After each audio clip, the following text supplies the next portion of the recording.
بالله السميع العليم من الشيطان اللعين الرجيم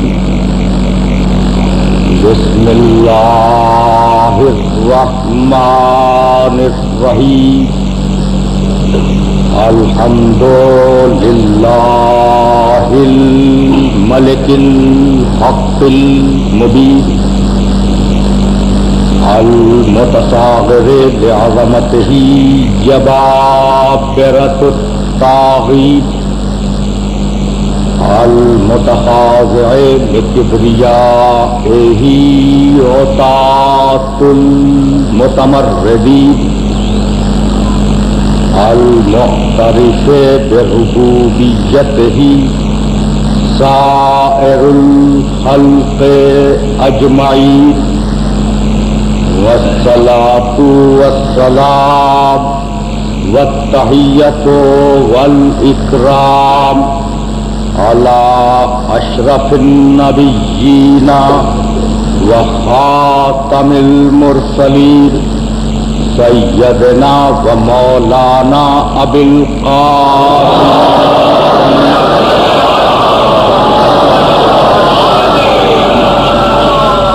وأهل بيته الطيبين الطاهرين المعصومين المظلومين أما بعد فقد قال الله سبحانه وتعالى في محكم كتابه المبين بسم الله الرحمن الرحيم والله جعل لكم مما خلق ظلالا وجعل لكم من الجبال أكنانا وجعل لكم سرابيل تقيكم الحر وسرابيل تقيكم بأسكم كذلك يتم نعمته عليكم لعلكم تسلمون فإن تولوا فإنما عليك البلاغ المبين يعرفون نعمة الله ثم ينكرونها وأكثرهم الكافرون صلوات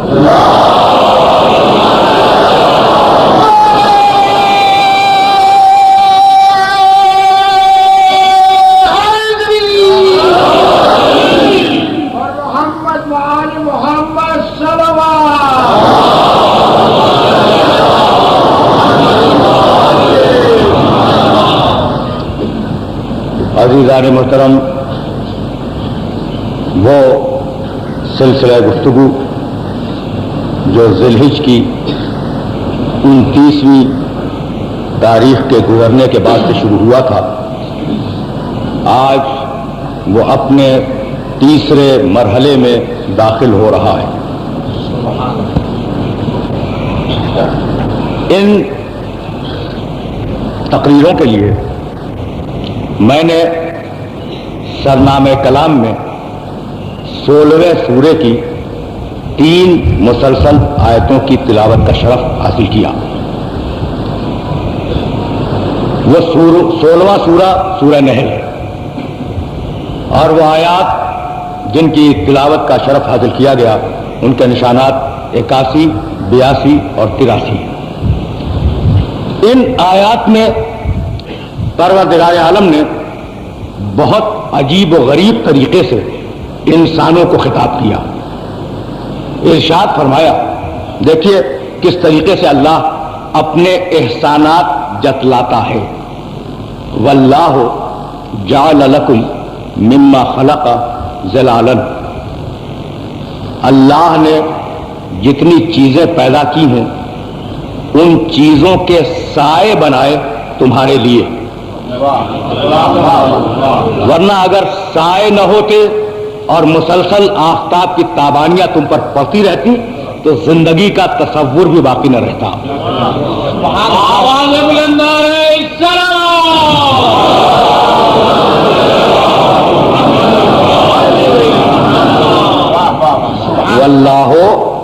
وجعل لکم مما خلق ظلالا، جو چیزیں بھی اللہ نے پیدا کی ان میں تمہارے لیے اللہ نے سائے رکھے.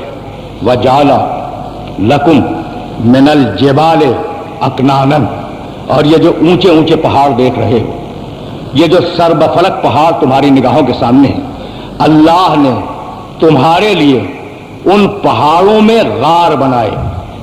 یہ غار بنے تمہارے لیے، سائے خلق ہوئے تمہارے لیے. وجعل لکم سرابیلا تقیکم الحر، اور اللہ نے تمہارے لیے لباس بنائے، ایسے لباس جو سردی اور گرمی سے تمہیں بچا سکے. جعل لکم سرابیلا تقیکم الحر وسرابیلا تقیکم باسکم، اور اللہ نے تمہارے لیے ایسے لباس بنائے جو جنگ میں تمہارے کام آئے. زرہیں بنائی، بختر بنائے اور دوسرے لباس بنائے تاکہ تم جب جنگ لڑنے جاؤ تو ان لباسوں کو استعمال کرو. تو پہاڑ بنائے، پہاڑوں میں غار بنائے، جتنی چیزیں پروردگار نے خلق کی ان کے سائے تمہارے لیے بنائے. تمہیں لباس دیا سردی کے لیے، تمہیں لباس دیا گرمی کے لیے، اور تمہیں لباس عطا کیا جنگ کے لیے. اور اس کے بعد ارشاد کیا کذالک یتم نعمتہ علیکم، اللہ کا طریقہ یہی ہے کہ وہ اپنی نعمتوں کو اسی طریقے سے تم پر تمام کرتا رہتا ہے. یہ ہے اتمام نعمت کی منزل. کذالک یتم نعمتہ علیکم، اللہ اپنی نعمتیں بھرپور طریقے سے نازل کرتا رہتا ہے. کیوں؟ لعلکم تسلمون، تاکہ تم اس کے مسلمان بن جاؤ، تاکہ تم اس کے مسلمان بن جاؤ. یعنی نعمتیں اس لیے آ رہی ہیں کہ تم مسلمان بنو. یعنی جہاں اسلام ہوگا وہی نعمت ہوگی. آواز بلند نعرہ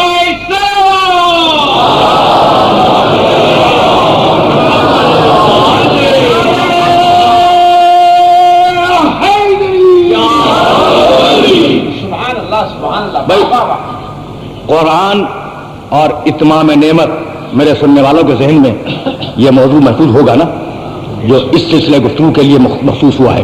قرآن اور اتمام نعمت. عجیب بات یہ ہے کہ یہ آغاز ہے سن 1410 ہجری کا، سن 1410 ہجری، اور میں نے اس عشرہ مبارکہ کا عنوان رکھا قرآن اور اتمام نعمت. اگر میرے محترم سننے والوں کا اجتماعی حافظہ ساتھ دے تو درمیان سے ایک سال چھوڑ کر، یعنی سن 1409 کو چھوڑ کر، جبکہ میں بدقسمتی سے یہاں حاضر نہیں ہو سکا تھا، سن 1408 میں میرے عشرے کا عنوان تھا کتاب اور اتمام نعمت. تو اب میرے محترم سننے والے یہ سوچ رہے ہوں گے کہ اس کا عنوان تھا کتاب اور اتمام نعمت اور اس کا عنوان ہے قرآن اور اتمام نعمت. تو قرآن میں اور کتاب میں فرق کیا ہے؟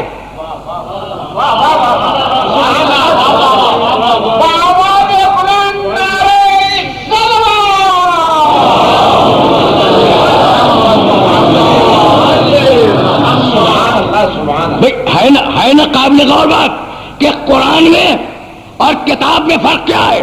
اگر یہ فرق سمجھ میں آ گیا تو مجھے آسانی ہو جائے گی اپنے موضوع کی طرف جانے میں. بھائی یاد رکھیے کہ ہر کتاب قرآن نہیں ہے، لیکن قرآن کتاب ہے. دیکھیں پڑھے لکھے لوگ ہیں، اور اب میں چاہ رہا ہوں کہ کتاب اور قرآن کی بحث چل رہی ہے تو یہ دونوں لفظ برابر کے ساتھ ذہنوں میں محفوظ ہو جائے. ہر کتاب قرآن نہیں ہے، لیکن قرآن کا ہر جملہ کتاب ہے. دلیل دوں، قرآن کس پہ نازل ہوا؟ پیغمبر اکرم پر، ہے نا؟ قرآن نازل ہوا پیغمبر اکرم پر. اب کیا میرے کسی محترم سننے والے کا یہ عقیدہ ہو سکتا ہے کہ قرآن نازل ہوا حضرت عیسیٰ علیہ السلام پر؟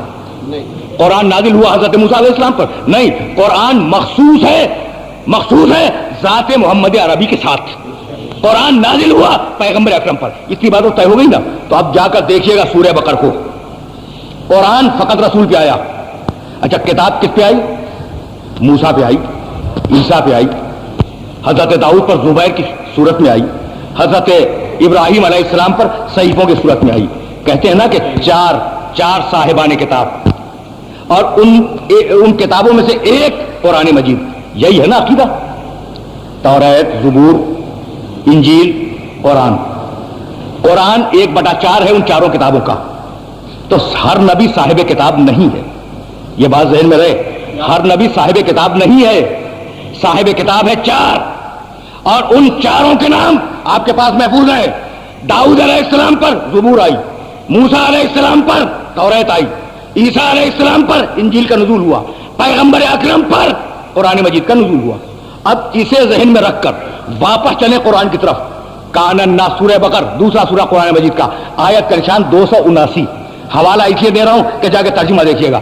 کان الناس امتن واحدتن فبعث اللہ النبیین مبشرین و منذرین. پوری انسانیت ایک گروہ کی صورت میں تھی، ان میں اختلاف نہیں تھا، وہ امت واحدہ تھے. فبعث اللہ النبیین مبشرین و منذرین. پس اللہ نے انبیاء کو مبعوث کیا بشارت دینے کے لیے اور ڈرانے کے لیے. وَأَنزَلَ مَعَهُمُ الْكِتَابَ بِالْحَقِّ. اور اللہ نے ہر نبی کے ساتھ ایک برحق کتاب نازل کی. تو آپ کا عقیدہ یہ ہے کہ کتابیں کچھ 4 آئیں، اور آیت یہ کہہ رہی ہے کہ ہم نے کسی نبی کو کتاب کے بغیر نہیں بھیجا. دیکھیے سطح فکر بدل گئی. توجہات اگر مبذول ہے تو میں عرض کروں کہ مجھے کسی خاص منزل تک اپنے سننے والوں کو لے کے جانا ہے. بھائی آپ کا خیال یہ ہے کہ کتابیں ہیں 4، اور آیت کہہ رہی ہے وَأَنزَلَ مَعَهُمُ الْكِتَابَ بِالْحَقِّ. ہم نے آدم سے خاتم تک جتنے بھی انبیاء آئے ان سب کو کتاب دے کے بھیجا. تو تمہاری کتاب کی اصطلاح اور ہے، اس کی کتاب کی اصطلاح اور ہے.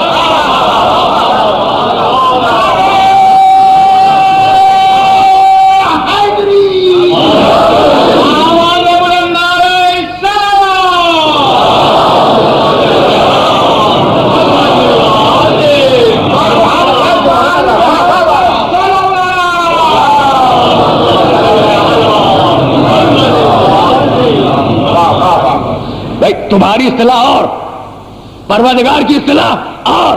بھائی ایک مثال اور دے دوں تاکہ میرے سارے سننے والے کنونس ہو جائیں کہ کتاب اور ہے، اور وہ جو انبیاء کو کتابوں کی صورت میں صحیفے ملتے رہے وہ اور ہے. بھائی انجیل ملی عیسیٰ علیہ السلام کو 33 برس کی عمر میں. جب عیسیٰ علیہ السلام کی عمر 33 سال کی ہو گئی، جب انہیں انجیل مبارک دی گئی. کب دی گئی انجیل؟ جب عیسیٰ کی عمر 33 سال کی ہوئی. اور مریم کی گود میں کیا کہہ رہے تھے؟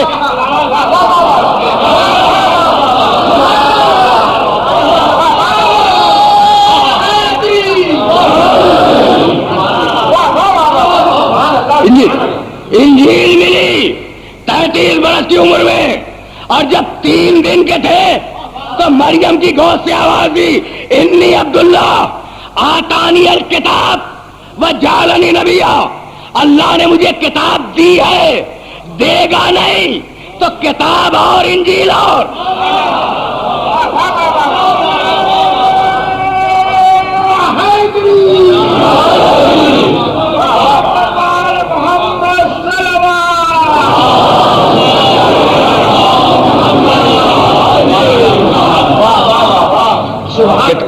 کتاب اور ہے، انجیل اور ہے. کتاب اور ہے، قرآن اور ہے. لفظ کتاب نماز کے لیے استعمال ہوا. ان الصلاۃ کانت علی المؤمنین کتابا موقوتا. نماز مومنین کے اوپر لکھ دی گئی تھی. کتاب کے معنی واجب کر کے نماز کو ہم نے مومنین کے لیے لکھ دیا تھا. تو کتاب اور بھی توجہ رہے، انجیل اور. اب عرض کروں کہ کتاب اور قرآن اور. وہ آیت جو میرے ہر سننے والے کے ذہن میں ہوگی، بھائی انی عبداللہ آتانی الکتاب وجعلنی نبیا. میں اللہ کا بندہ ہوں، اللہ نے مجھے کتاب دی، اللہ نے مجھے نبی بنایا.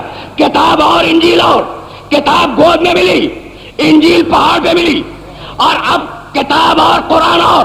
سورہ واقعہ بسم اللہ الرحمن الرحیم انہ لقرآن کریم فی کتاب مکنون لا یمسہ الا المطہرون.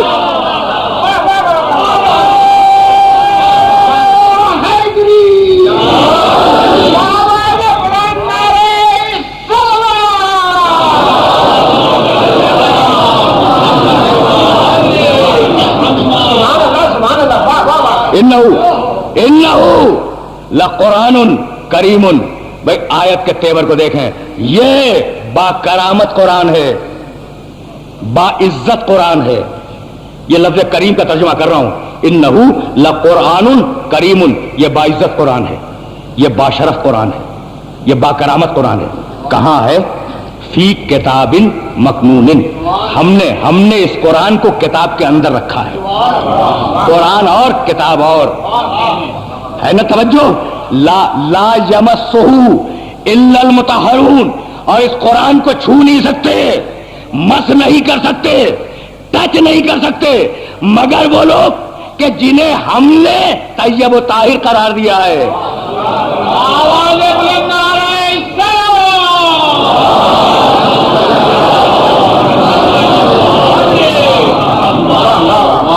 بھائی اب بات ضمن کلام میں آ گئی ہے تو عرض کر رہا ہوں, ورنہ مجھے رکنا نہیں تھا. انہو لقرآن کریم فی کتاب مکنون لا یمسہ الا المطہرون. یہ قرآن کتاب کے اندر ہے. بھائی یہ تسبیح جیب کے اندر ہے, تسبیح اور جیب اور. اگر اندر جائے کوئی شے تو مظروف اور ہوگا, ظرف اور ہوگا. یہ قرآن کتاب کے اندر ہے, تو اگر کتاب سمجھ میں آ جائے تو قرآن بھی سمجھ میں آ جائے گا, کتاب کی اہمیت سمجھ میں آ جائے گی. بھائی اس تمہید کو ذہن کے اندر محفوظ رکھتے جائیں. مجھے کہیں لے کے جانا ہے سننے والوں کو. لا یمسہ الا المطہرون. اسے چھو نہیں سکتے, اسے ٹچ نہیں کر سکتے, اسے مس نہیں کر سکتے مگر وہ کہ جو طاہر ہیں. نہیں, طاہر کے معنی پاک. لا یمسہ الا المطہرون, اسے چھو نہیں سکتے مگر وہ کہ جو مطہر ہیں. طاہر کے معنی پاک, مطہر کے معنی پاک کیا گیا.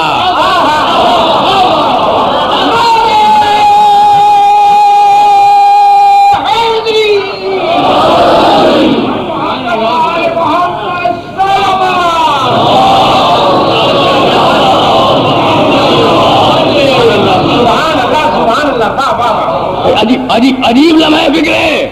اس قرآن کو جو کتاب مکنون کے اندر ہے سوائے مطہر کے کوئی چھو نہیں سکتا. اب میں پڑھے لکھے مجمع سے پوچھنا چاہتا ہوں کہ پروردگار تیرا خیال یہ کہ قرآن کو کوئی نجس چھو نہیں سکتا. اور ہم نے تاریخ میں دیکھا کہ مہاتما گاندھی زندگی بھر قرآن کے اوراق کو الٹتے پلٹتے رہے. یہی ہے نا, تاریخ تو یہی ہے. پروردگار تو نے کہا کہ یہ قرآن اسے سوائے مطہر کے کوئی مس نہیں کر سکتا. ہم نے دیکھا کہ یورپ کا مشہور مستشرق اور مشہور ڈرامہ نگار جارج برنارڈ شاہ اسے پڑھتا رہا اور اپنے ڈراموں میں اس قرآن کا حوالہ دیتا رہا. تو ان غیر مطہر لوگوں نے چھو تو دیا نا, چھو تو دیا. جبکہ تو نے کہا تھا کہ اس قرآن کو سوائے مطہر کے کوئی چھوئے گا نہیں. تو بھائی بتلانا یہی تھا, توجہ ہے, بتلانا یہی تھا کہ الفاظ کو جو چاہے مت کر لے.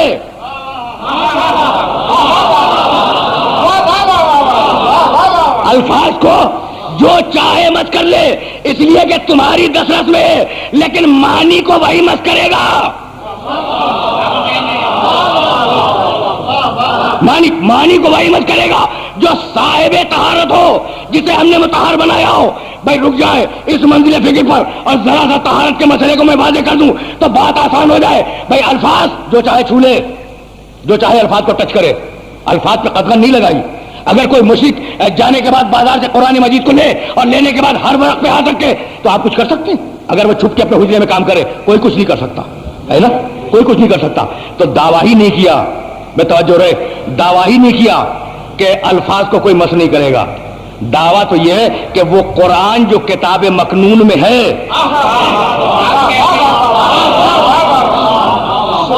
وہ قرآن جو کتاب مکنون میں ہے اسے کوئی نجس مس نہیں کر سکتا.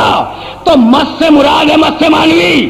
بھائی توجہ رہے, مس سے مانوی مفہوم تک نہیں پہنچ سکو گے, اس کی مراد تک نہیں پہنچو گے, الفاظ تک تمہاری نگاہیں رک جائیں گی. الفاظ میں کہنا کیا چاہتا ہے تم وہاں تک نہیں پہنچ سکو گے. بھائی بات کل اتنی ہے کہ طوا کا مقدس وادی, طوا طور کے قریب ایک میدان ہے, اور پروردگار نے وعدہ کیا موسیٰ علیہ السلام سے کہ موسیٰ طور پہ آؤ تمہیں توریت دیں گے. موسیٰ چلے. جب جا رہے تھے نا موسیٰ تو طوا کے مقدس وادی سے گزرے. وہ وادی آج بھی ہے. اب وادیاں تو ہٹا نہیں کرتی نا, وہ وادی اپنے مقام پہ موجود ہے. جیسے ہی طور کے مقدس وادی میں جس کا نام طوا ہے موسیٰ علیہ السلام داخل ہوئے, آیت آئی, حکم آیا. قرآن میں وہ حکم ہے فخلع نعلیک فإنک بالوادی المقدس طوا. موسیٰ اپنی جوتیاں اتار دو, اس لیے کہ تم طوا کے مقدس وادی میں داخل ہو رہے ہو. طہارت کا اتنا احترام کہ اپنی جوتیاں اتار دو طوا کے وادی کے باہر. فإنک بالوادی المقدس طوا, اس لیے کہ تم طوا کے مقدس وادی میں داخل ہو رہے ہو.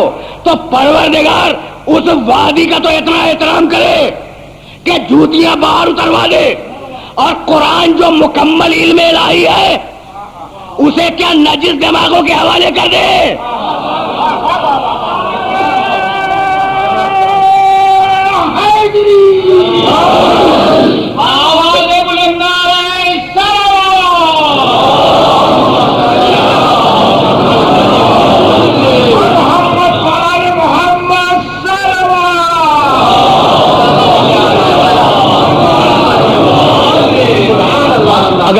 اگر معیار طہارت معلوم ہو جائے تو پھر مجھے کتاب اور قرآن تک جانے میں آسانی ہو جائے گی. اب پروردگار اپنے طاہر علم کو نجس دماغوں کے حوالے نہیں کر سکتا. اس لیے کچھ ایسے لوگ ضروری ہیں, بھائی بہت توجہ رکھیے گا, کچھ ایسے لوگ ضروری ہیں جن کی طہارت کا اعلان ہو اور جن کا ہر قول قرآن کے سلسلے میں سند مانا جائے. اب بیٹھے ہوئے تو سب طاہر ہیں, تاریخ اسلام میں سارے طاہر گزرے, قیامت تک جتنے کلمہ گو آئیں گے وہ سب طاہر ہوں گے, لیکن ایسا طاہر کہاں سے ڈھونڈے جو قرآن کی تفسیر کا ذمہ دار ہو.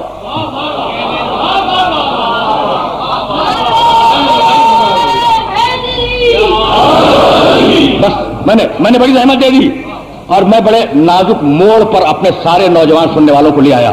بھائی طاہر تو سب ہے نا, جس نے کلمہ پڑھ لیا وہ طاہر, جس نے غسل کر لیا وہ طاہر, جو نمازی ہے وہ طاہر, جو طہارت کو مینٹین کر رہا ہے وہ طاہر. لیکن ہمیں ایسا طاہر نہیں چاہیے, ہمیں تو وہ طاہر چاہیے جو قرآن کی طہارت کو مس کر سکے اور قرآن کے مزاج کو سمجھ سکے. ہمیں ایسا طاہر چاہیے نا. تو اب طہارت کو کیسے معلوم کریں؟ بھائی میرے سامنے اتنا بڑا مجمع بیٹھا ہے محترم سامعین کا, اور یہ سب طاہر ہیں, لیکن کیا طہارت آنکھوں سے دکھلائی جا سکتی ہے؟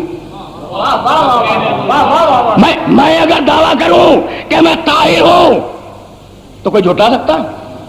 اس لیے کہ طہارت دیکھنے کی شے ہی نہیں ہے.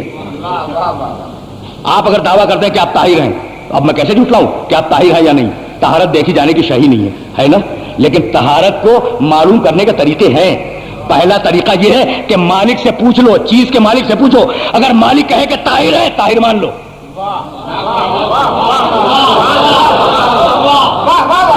بھائی زیادہ طریقے نہیں ہیں, کل 3 ہی طریقے.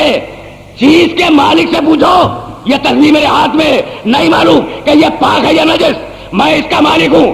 اگر میں کہہ دوں کہ یہ پاک ہے تو پھر یہ پاک ہے, اسے نجس نہ سمجھے. اچھا اب یہ تصویر پاک ہے اور اتفاق سے اب میں موجود نہیں اور تصویر موجود ہے, اب کیا کریں گے؟ تو 2 عادل گواہوں سے پوچھو. اگر 2 عادل گواہ گواہی دے دیں کہ یہ تصویر پاک ہے تو اسے پاک مان لو.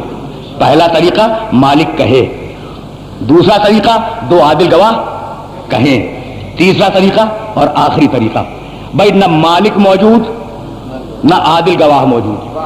اب اتفاق سے تصویر رکھی ہوئی ہے اور اس کی طہارت نہیں معلوم, آپ پریشان ہیں. ایک شخص اٹھا, اس نے تصویر اٹھائی, آپ کے سامنے نلکے پہ گیا, اس نے آپ کے سامنے طاہر کیا اور طاہر کرنے کے بعد لا کر آپ کے ہاتھ پہ رکھ دیا. اب آپ نے طہارت اپنی آنکھ سے دیکھ لی یا نہیں دیکھ لی؟ اب اس کے لیے نہ مالک کی ضرورت ہے نہ عادل گواہوں کی ضرورت ہے, آپ نے طہارت کو اپنی آنکھ سے دیکھ لیا. عزیزو بات طے ہوگی. تو اب فقہ اسلام کی اصطلاح میں ان تینوں کے نام سنتے جائیں. صاحب ید کا قول, مالک کہے کہ پاک ہے تو پاک مانو. بینہ شریعہ, دو عادل گواہ کہہ دیں کہ پاک ہے تو پاک مانو. علم وجدانی اپنی آنکھ سے دیکھ لو کہ پاک ہے تو پاک مانو. بھائی اسی لیے مالک نے آواز دی انما یرید اللہ لیذھب عنکم الرجس البیت.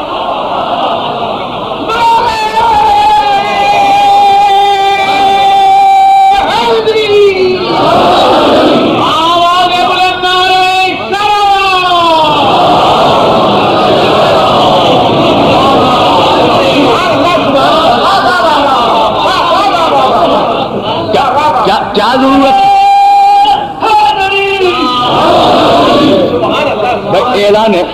اعلان طہارت کی ضرورت کیا تھی؟ جیسے سب طاہر ویسے یہ طاہر. کہا کہ نہیں مالک بتلائے گا کہ ان کا معیار طہارت کیا ہے.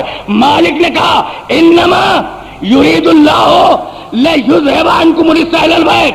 اب مالک کا قول سامنے آ گیا. اب بیان شریعہ دو عادل گواہ کہیں کہ یہ پاک ہے. اسی لیے جبریل لائے محمد نے سنائی.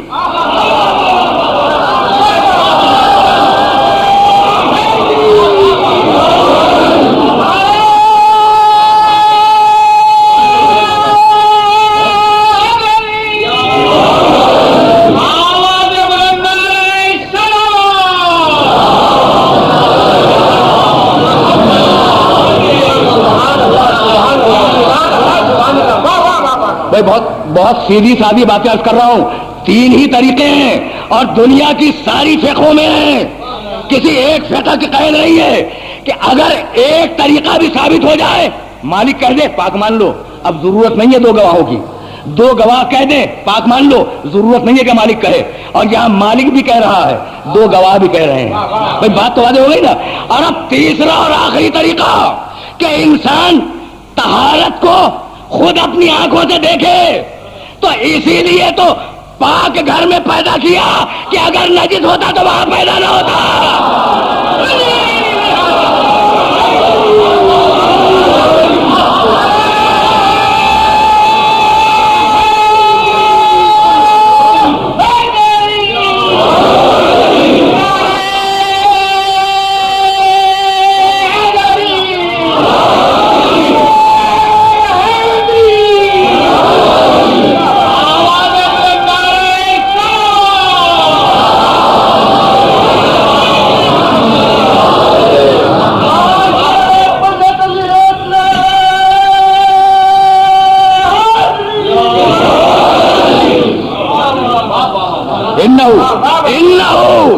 لقرآن کریم فی کتاب مکنون. ہم نے قرآن کو کتاب میں رکھا ہے. قرآن اور کتاب اور. اب اگر کتاب سمجھ میں آ جائے تو خدا کی قسم میری محنت سوارت ہو جائے. اللہ نے کیا کیا؟ قرآن کو کتاب کے اندر رکھا. یہی تو ہے نا. اب اگر کتاب سمجھ میں آ جائے تو قرآن کی جگہ بھی سمجھ میں آ جائے گی. اب لے چلوں واپس قرآن کی طرف اپنے سارے سننے والوں کو. حوالہ ذہن میں رکھیے گا. بسم اللہ الرحمن الرحیم. حامیم والکتاب المبین انا انزلناہ قرآنا عربیا. یہاں کتاب بھی ہے قرآن بھی ہے. حامیم والکتاب المبین انا انزلناہ قرآنا عربیا لعلکم تعقلون وَإِنَّهُ فِي أُمِّ الْكِتَابِ لَدَيْنَا لَعَلِيٌّ حَكِيمٌ.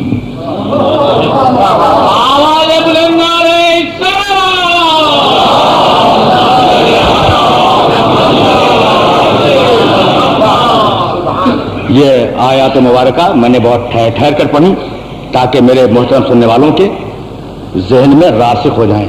بسم اللہ الرحمن الرحیم. حامیم ترجمہ نہیں ہے. والکتاب المبین قسم ہے کتاب مبین کی. انا انزلناہ قرآنا عربیا. ہم نے اس کتاب مبین کو عربی میں قرآن بنا کے نازل کیا. یعنی اس کی اپنی اصلی صورت کچھ اور ہے.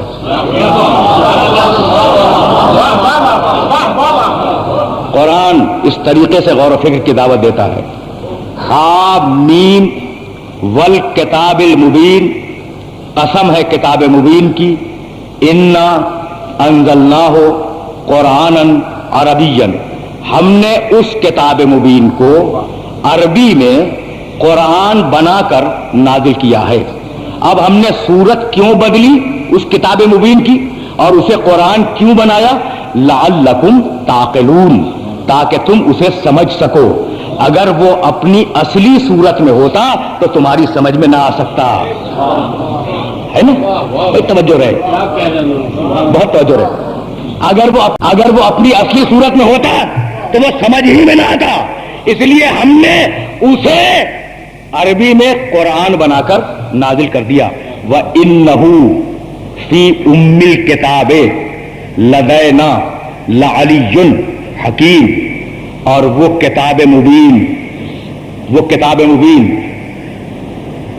ام الکتاب میں، یعنی ام الکتاب کہتے ہیں سورہ حمد کو، وہ کتاب مبین سورہ حمد میں لدینا ہماری نزدیکی میں علی بھی ہے حکیم بھی ہے۔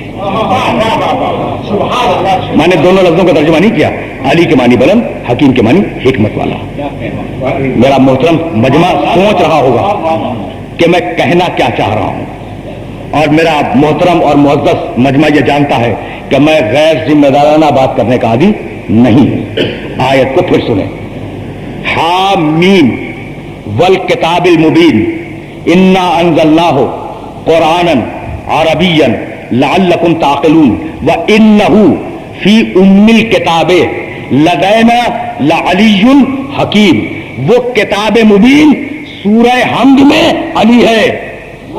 تو اب اگر سورہ حمد میں علی حکیم مل جائے تو وہی کتاب مبین ہوگی، اور اگر سورہ حمد میں نہ ملے تو اس کا مطلب یہ کہ یہ دعویٰ درست نہیں۔ تو اب ڈھونڈو علی حکیم کو سورہ حمد میں، بسم اللہ الرحمن الرحیم، الرحمن الحمدللہ رب العالمین الرحمن الرحیم مالک یوم الدین ایاک نعبد و ایاک نستعین اہدنا الصراط المستقیم صراط الذین انعمت علیہم غیر المغضوب علیہم ولا الضالین۔ کسی مقام پر علی حکیم کا تذکرہ ہے؟ نہیں ہے بھائی، 7 آیتیں ہیں اور پوری سورت میں کسی مقام پر علی حکیم کا تذکرہ نہیں ہے۔ اس کے باوجود قرآن کہتا ہے کہ ہم نے سورہ حمد میں علی حکیم کو رکھا ہے۔ تو کہاں ہے علی حکیم؟ میں توجہ رہے، کہاں ہے علی حکیم سورہ حمد میں؟ تو بھائی اسی بات کو کہا تھا کہ جو کچھ پورے قرآن میں ہے وہ سورہ حمد میں۔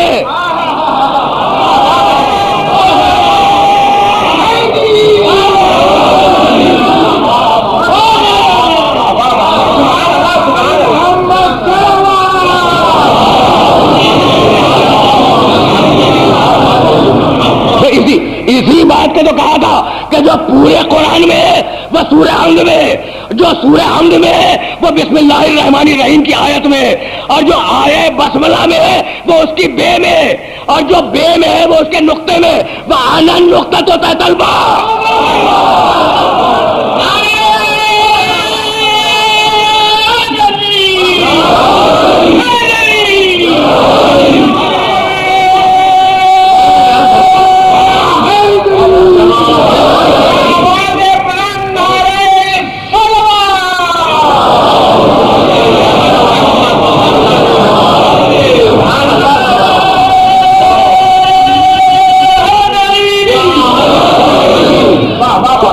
تو کتاب کے ساتھ اتمام نعمت یوں ہوا۔ اب اس جملے کو ذہن میں محفوظ رکھیے گا کہ کتاب کے ساتھ اتمام نعمت یوں ہوا، اور اب قرآن نے اتمام نعمت کے سلسلے میں آواز دی، لعلکم تسلمون کذالک یتم نعمتہ علیکم۔ مجھے ان ساری آیتوں سے اگلی تقریروں میں کام لینا ہے اور تمہیدوں کو استوار کرتا جا رہا ہوں۔ کذالک یتم نعمتہ علیکم، اللہ اپنی نعمتوں کو تم پر تمام کرتا رہے گا، لعلکم تسلمون، تاکہ تم دائرہ اسلام میں آ جاؤ۔ اور یہ خطاب مسلمانوں سے تھا کہ نعمتیں اس لیے دے رہے ہیں کہ مسلمان ہو جاؤ، اور اب خطاب کیا پیغمبر سے، فَإِن تولوا فَإِنَّمَا عَلَيْكَ الْبَلَاغُ الْمُبِينُ۔ حبیب اگر یہ نعمتوں سے منہ کو پھیر لیں اور اگر یہ اسلام سے منہ کو پھیر لیں تو حبیب پرواہ نہ کر، تیرا کام ہے پیغام کو پہنچا دینا۔ تیرا کام ڈنڈا اٹھا کر منوانا نہیں ہے، یعنی رسالت کا کام کوڑے اٹھا کر منوانا نہیں.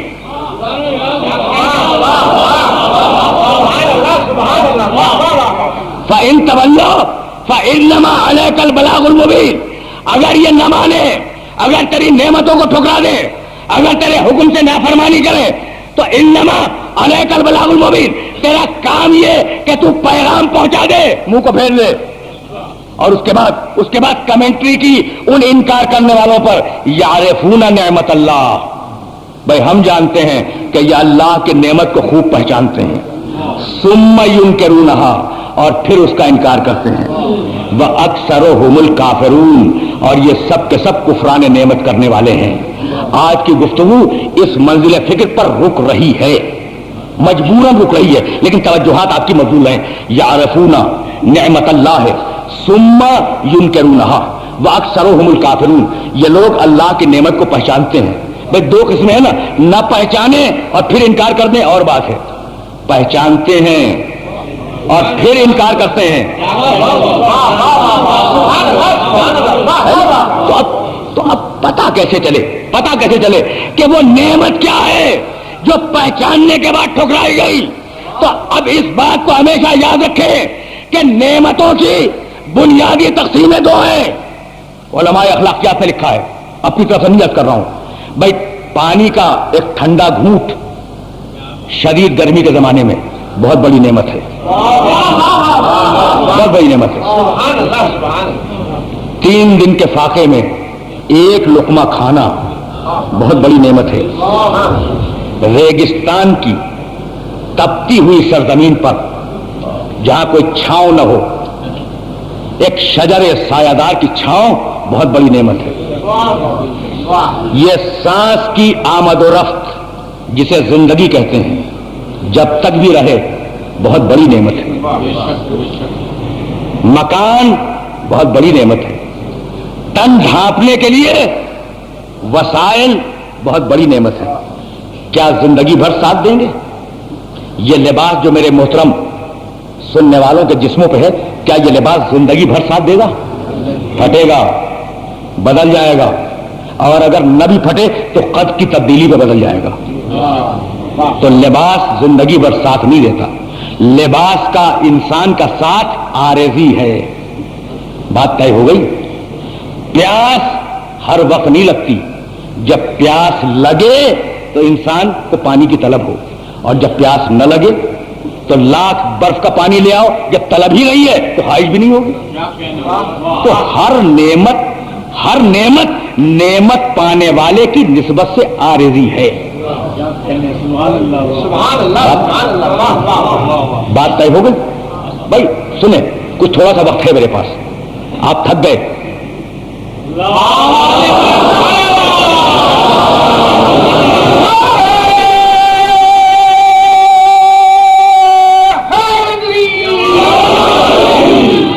یہ تھک گئے بھی مثال کا جملہ تھا کہ آپ تھک گئے اور تھکنے کے بعد لیٹ گئے. اب لیٹنے سے آپ کو آرام ملا ہی نہیں ملا. تو اگر آرام حتمی ہے تو پھر اٹھیے گا مت.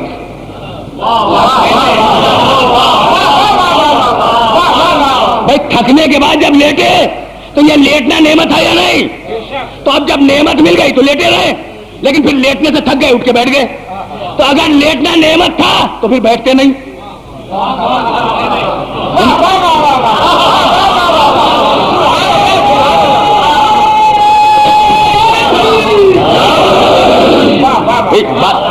بات تو واضح ہو گئی. اچھا آپ بیٹھے رہے، اب بیٹھ کے تھک گئے تو اٹھ کے کھڑے ہو گئے. تو اگر بیٹھنا نعمت تھا تو پھر کھڑے کیوں ہوئے؟ اور کھڑے ہو کر کھڑے تھک گئے، چلنے لگے. تو اگر کھڑا ہونا نعمت تھا تو پھر چلے کیوں؟ تو ہر نعمت اضافی بھی ہے اور عارضی بھی ہے نا.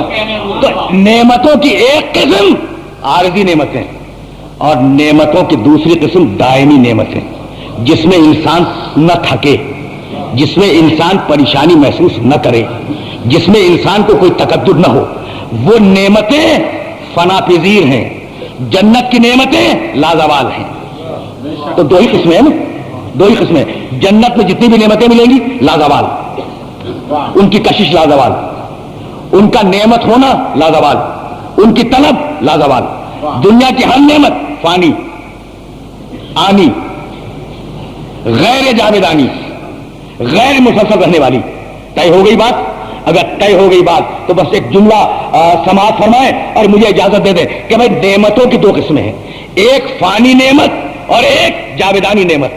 تو اگر فانی نعمتوں کی تمنا ہے تو جیسے آئے ہو ویسے دنیا سے چلے جاؤ، نعمتیں ملتی رہیں گی.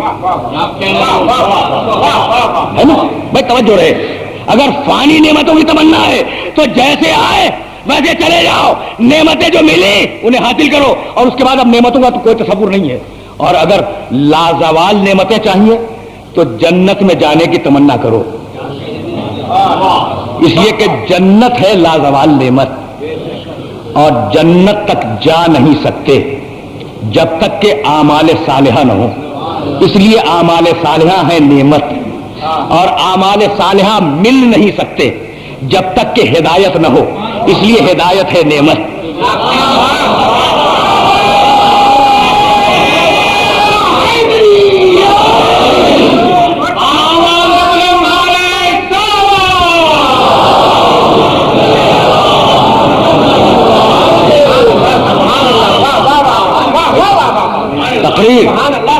تقریر تمام ہو گئی.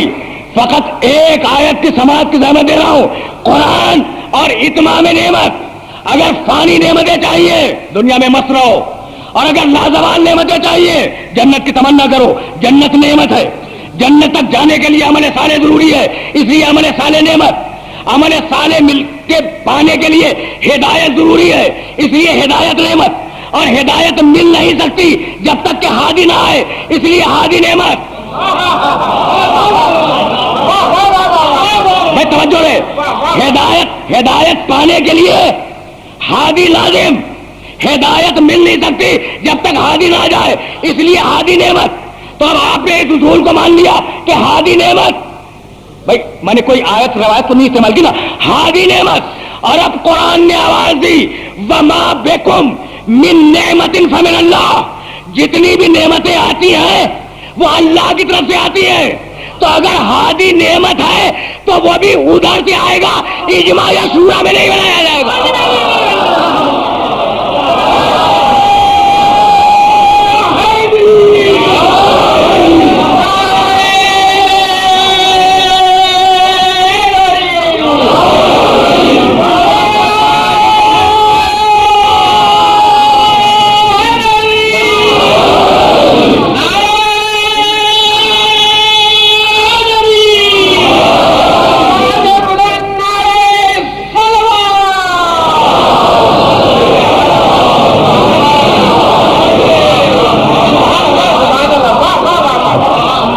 ہوگی انشاءاللہ.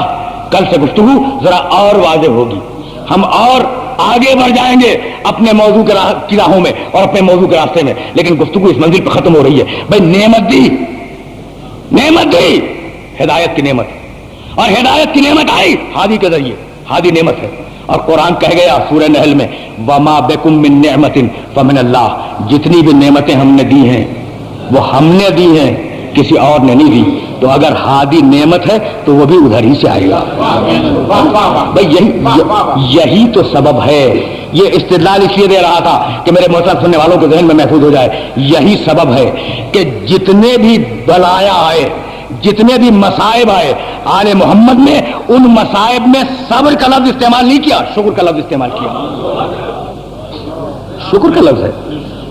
صبر ہوتا ہے مصیبت پر، شکر ہوتا ہے نعمت پر.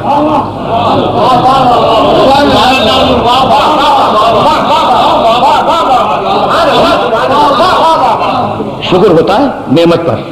نگاہیں آل محمد کی ان درجات کو دیکھ رہی تھی جن درجات میں لازوال نعمتیں ملنے والی تھی.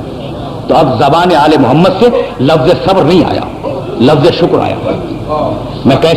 میں کیسے عرض کروں آپ کی خدمت میں. پرسوں ہی شب میں جب میں نے گفتگو کا آغاز کیا تھا تو ایک چھوٹی سی روایت عرض کی تھی، اور چاہ رہا ہوں کہ آج اس روایت کو ذرا سا تفصیل کے ساتھ عرض کروں تاکہ تھوڑا سا حق مصائب بھی ادا ہو جائے. حسین ابن علی پیدا ہوا، بچہ ہے نا. قیمات سفید میں لپیٹ کر وہ بچہ رسول کی گود میں دیا گیا. کنیز کو پکار کے کہا کہ میرے بچے کو میرے پاس لاؤ. اس نے سفید کپڑے میں لپیٹا, سفید پارچے میں رسول کی گود میں دیا. رسول بچے کو دیکھ رہے ہیں, خوش ہیں. رسول کا چہرہ تمتما رہا ہے, خوشی ہے. اتنے میں جبریل آئے. اچھا, بیٹی لیٹی ہوئی ہے قریب, وہ بھی خوش ہے نا کہ باپ میرے دوسرے بیٹے کو دیکھ کے خوش ہو رہا ہے. یہ تو ماں کی نفسیات ہے نا. دور سے دیکھ رہی. جبریل آئے. آنے کے بعد پیغمبر کے گوش اقدس میں کچھ کہا اور ایک پوٹلی دی. پیغمبر نے وہ پوٹلی کھولی, دیکھا کہ سرخ مٹی رکھی ہوئی. سرخ مٹی کو دیکھا اور پیغمبر نے بے اختیار گریا شروع کیا. بھائی یہ روایت جو میں عرض کرنے جا رہا ہوں ترمذی شریف اور مسلم شریف دونوں میں ہے. اس کا تعلق ہمارے فرقے سے نہیں ہے. عالم اسلام کی بڑی معتبر کتابیں ہیں, ان کے حوالے سے یہ جملے عرض کر رہا ہوں. پیغمبر نے گریا شروع کیا. اب بیٹی تو دیکھ رہی ہے نا. کہا بابا جان یہ آخر بات کیا ہے؟ ابھی تو نواسے کو دیکھ کے خوش ہو رہے تھے اور ابھی آپ کی آنکھوں سے آنسو جاری ہو گئے. کہا بیٹی نہ پوچھ تو بہتر ہے. کہا بابا آپ کی بیٹی ہوں نا. کہا ہاں بیٹی تو میری بیٹی ہے. کہا بابا آپ کو میرے حق کی قسم.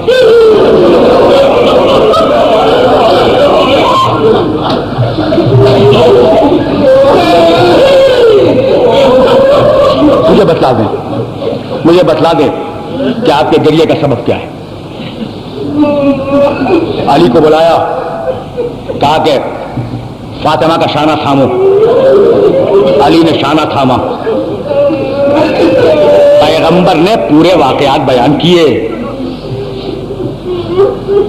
بیٹی چیخیں مار مار کے روتی رہی اور پھر یہ پوچھا, تفصیل بیان کر چکا ہوں, مجھے آگے جانا ہے. پھر یہ پوچھا کہ بابا یہ واقعہ کب ہوگا؟ کہا بیٹی کیا بتلاؤں, میں بھی نہیں ہوں گا, تو نہیں ہوگی, علی بھی نہیں ہوگا, حسن بھی نہیں ہوگا, کوئی نہیں ہوگا. کہا بابا پھر میرے بیٹے پہ رونے والا کون ہوگا؟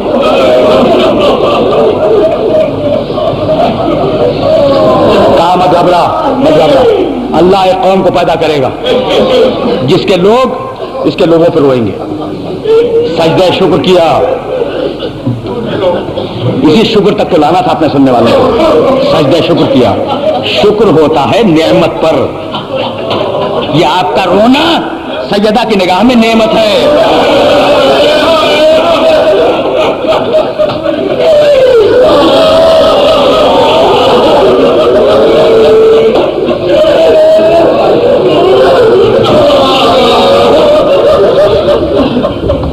سجدہ شکر کیا. کاذرا ام سلمہ کو تو بلاؤ. آواز دی پیغمبر نے, آپ نے گریا کیا, تقریر تمام ہو گئی. آواز دی پیغمبر نے ام سلمہ کو بلاؤ. ام سلمہ آئی. وہ پوٹلی جس میں سرخ مٹی تھی ام سلمہ کے ہاتھ میں دی اور کہا بی بی اس مٹی کی حفاظت کرنا اور اسے دیکھتی رہنا. جس دن یہ مٹی خون ہو جائے اس دن سمجھ لینا کہ میرا یہ نواسا جو میری گود میں ہے مارا گیا.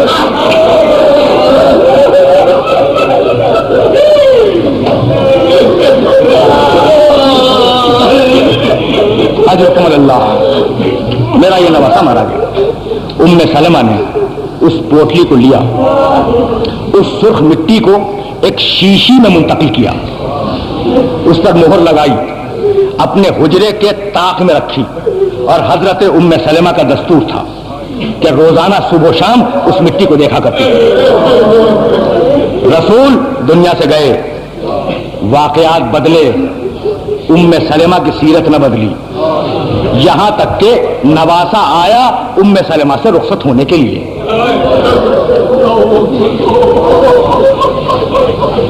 حسین آئے ام سلمہ سے رخصت ہونے کے لیے, اپنا سر ام سلمہ کے زانو پر رکھ دیا. نانی ہے نا, بڑی دیر تک روتے رہے. جب سر اٹھایا تو ام سلمہ نے کہا کہ بیٹے کہاں کا ارادہ ہے؟ کہا پھوپھی اماں کیا پوچھتی ہے؟ نانی اماں کیا پوچھتی ہیں؟ ابھی تو جا رہا ہوں مکے کی طرف. کہا بیٹے کہیں بھی جا, عراق نہ جانا, کہیں بھی جا عراق کی طرف نہ جانا, اس لیے کہ تیرے نانا مجھے بتا گئے ہیں کہ میری امت عراق میں میرے بیٹے کو 3 دن کا بھوکا پیاسا شہید کر دے گی, اور بیٹے تاخ میں وہ مٹی رکھی ہوئی ہے.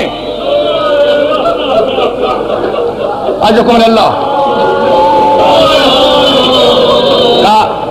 نانی اماں اگر مقدر یہی ہے تو کیا کروں؟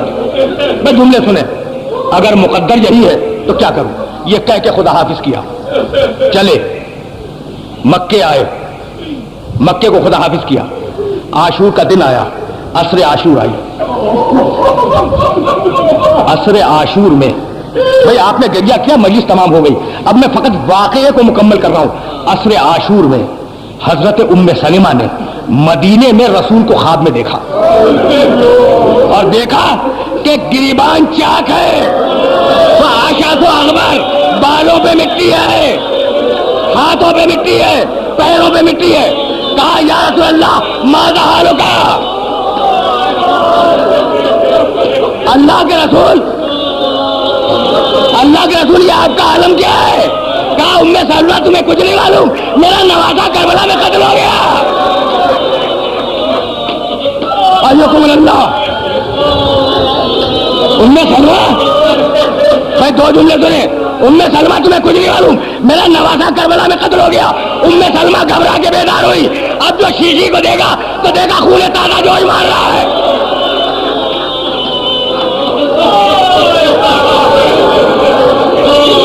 جملے دیکھا کہ شیشی میں خون تازہ جوش مار رہا ہے. دوڑتی ہوئی گئی, اس شیشی کو اٹھایا, اٹھانے کے بعد آنگن میں آئی, درمیان میں شیشی کو رکھا اور کنیز کو آواز دی کہ بنی ہاشم کی ساری عورتوں سے کہہ دے. آخری جملہ تقریر کا کہ شیشی کی مٹی خون کی طرح ابلنے لگی. بیویاں گھروں کو کھلا ہوا چھوڑ کر ام سلمہ کے آنگن میں جمع ہو گئی, بال کھولے, تماچے مارے, واہ حسینہ, واہ مظلومہ. اجزکم اللہ. بھائی آخری جملہ سنیں, آخری جملہ.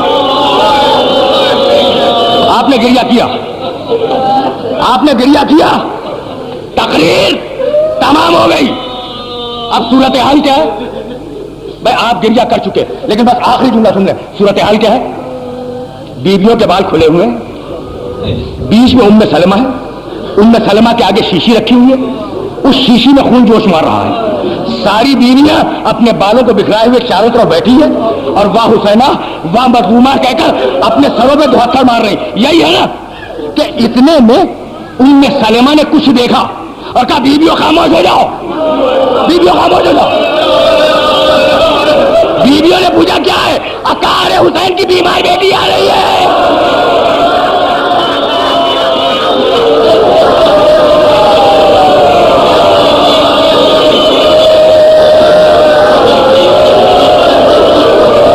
حسین کی بیمار بیٹی آ رہی ہے.